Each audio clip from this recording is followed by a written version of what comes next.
Welcome back to another CEO.CA interview. As you guys are aware by now, we're at PDAC in Toronto. Day 2 already. It is. It's going by fast. With me is Alexandra Woodier-Sharon of Empress Royalty. Alexandra, first of all, thank you for being here. I thought we could educate the audience a little bit for those of us who are not aware of what royalty and streaming is within the mining ecosystem. No, I would absolutely love to do that. So typically royalty companies and streaming companies have outperformed the miners ETF and the price of gold. So it's a really good alternative investment for people who want to get involved into gold and silver without the typical operating and capital costs that you would do when you have a mining or a development stage company. So Empress essentially is a royalty and streaming creation company. We directly invest into mining companies, helping them expand production or get into production. There's probably about 30 public companies in the royalty and streaming space. There's different types. There's prospect generators.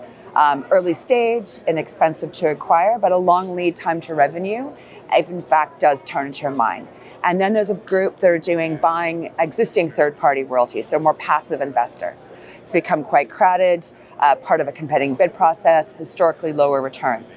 At Empress, we're focused on the creation side, which again means we directly invest into companies, helping them expand production, get into production. We have that direct relationship and partnership with them. We're active investments. And, we had this concept for Empress, 4 years ago. We took it public in December 2020. And we were seeing that the streaming companies, through our partnership with Endeavour Financial, were doing $100 million plus, and no one was providing the streaming finance solution to the junior side of the market. So we set up Empress with the strategy of sub 25 million, looking globally, only gold and silver, and we've just put in our year-end financials proving the business model works. So let's talk about the financials in a moment. I want to understand who your companies are. Yeah. Can we go over them and also what areas, jurisdiction you're also focused on as well? Yeah, absolutely. And we can touch on the shareholders as well. We can talk about after. But so we have 4 key assets in the portfolio. They're all producing assets now. 2 of them were development that are now in production.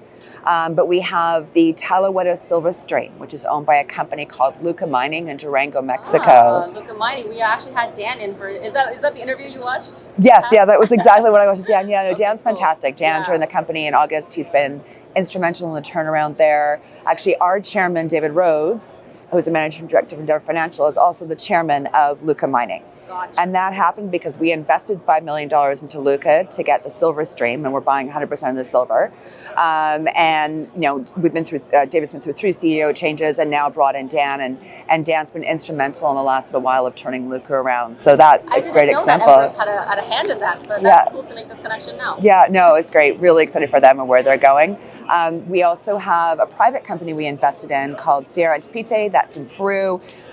They needed $10 million. They were already in production to expand the production capacity up to 1,000 tons per day.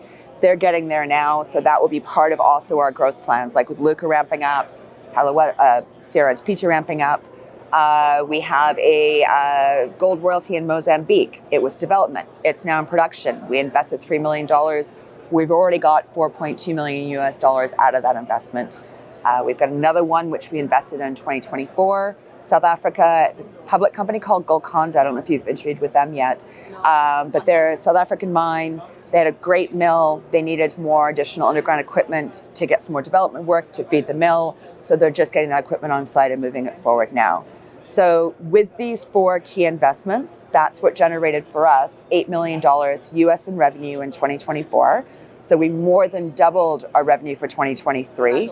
Our forecast was $6 million, so we were 25% higher than our forecast. And we're expecting that to potentially double next year with those investments ramping up more. And that's if we did nothing else in terms of where the revenue is going. Now, who's at the Empress team to be the point person or the point team to pick the right projects, to get behind the right companies?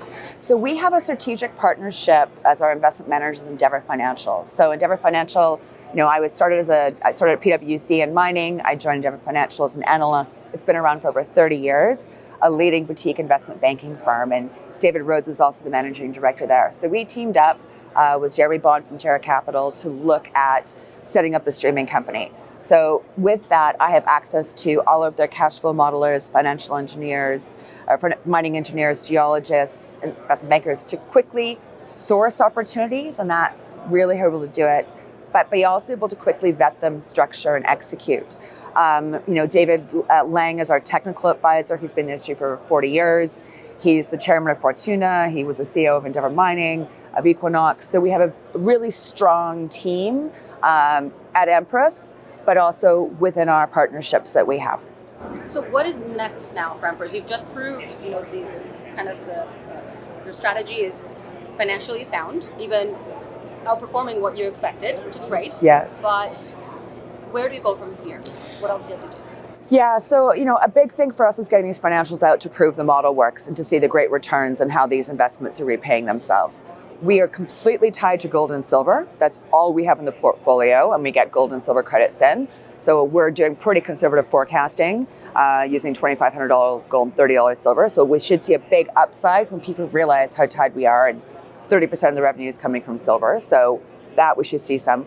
But more importantly, we want to grow the portfolio. We're in active discussions right now with one in the US, and we'll see if that comes through into the portfolio. But we want to bring in new investments. We're taking a new approach for 2025, where we're going to be having more regional, local influence and having experts in those areas to really meet with the companies, both public and private, to grow the portfolio. So we are patiently deploying capital.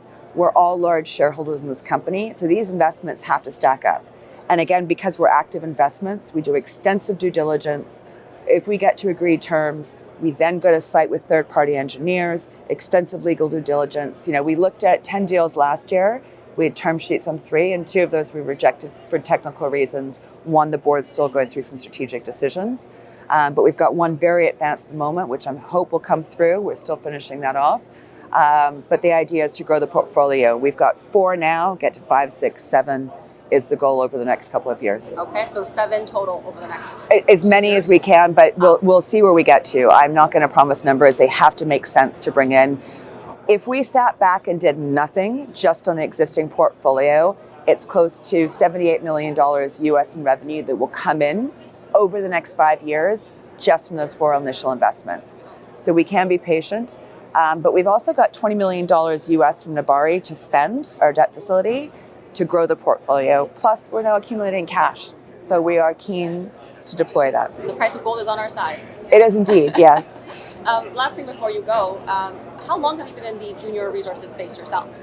I joined in 97, just after BRIAC. So everyone was jumping off the accounting floor at PwC, going down to the dot-coms. I got involved in some of the BC mining survey, and then I joined Endeavour Financial as an analyst where we had a natural resource fund. So, in those days, it was people bringing the core samples to every pitch that was going on. It was a very different time in the sector.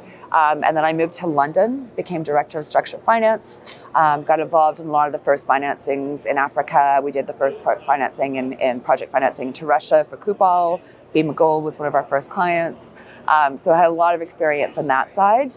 And then teamed up with David to launch Empress now. But yeah, I've been in the sector I started when I was 14 as a research associate at Endeavour, which is basically going through the yellow pages, calling and getting the annual reports mailed in and filing them. So yeah, it's in my blood. I'm 2nd generation mining. Well, I guess I asked you the question because yesterday I picked up a book that was floating around here at the conference called The Art of Investing in Junior Resources. And I thought, okay, maybe I can quickly ask you, what do you think makes a good junior resource investor, whether you're new or novice? What kind of advice may you have for an industry where patience is a virtue? Patience really is. There's so many companies to choose from. And I actually get asked this question quite a bit. I do quite a few different conferences with people who have different knowledge level of mining. So and a lot of new people are coming into the sector investing. There's thousands of companies, and there's, probably maybe I'm being harsh on this, but 10% I think are really good companies. You need to do your homework. We all put up press releases, we put up financials, we file our AIFs, they're all available in Cedar Plus. But we also have some really outstanding leaders and in our industry and influencers. Rick Rule, fantastic classes he has called What The a Rule. stand-up gentleman he is. He as well. really is. He's a large shareholder in Empress. We're very fortunate with our shareholder base. We've got Stefan Gleason, Terra Capital, Never Financial, Frank Holmes from US Global, Maria Smirnova, Stefan Gleason. But Rick, going back to Rick. So Rick has something called the Rule Classroom, which is available on YouTube. I strongly recommend people go through that. He breaks down exploration companies, development companies, producers, royalty streaming. Fantastic. The other one is Jay Martin out of Vancouver. He's got the Jay Martin Show. He has something called the Commodity University. So I think investors really need to educate themselves from the experts who've been in the industry for a long time before they start investing. And again, read the company's financials. If you don't have time to dedicate to follow a company and read their financials, you have to question whether you should be investing. That's what I do with all the companies, because I'm an investor myself into these companies, and the extensive due diligence we go through to make sure they're going to be sound investments, or at least give yourself the best chance for them to be sound investments. Well, Alexandra, a pleasure to have you, and I hope Thank we can have you. you back soon. I would love to come back again. Thank you so much.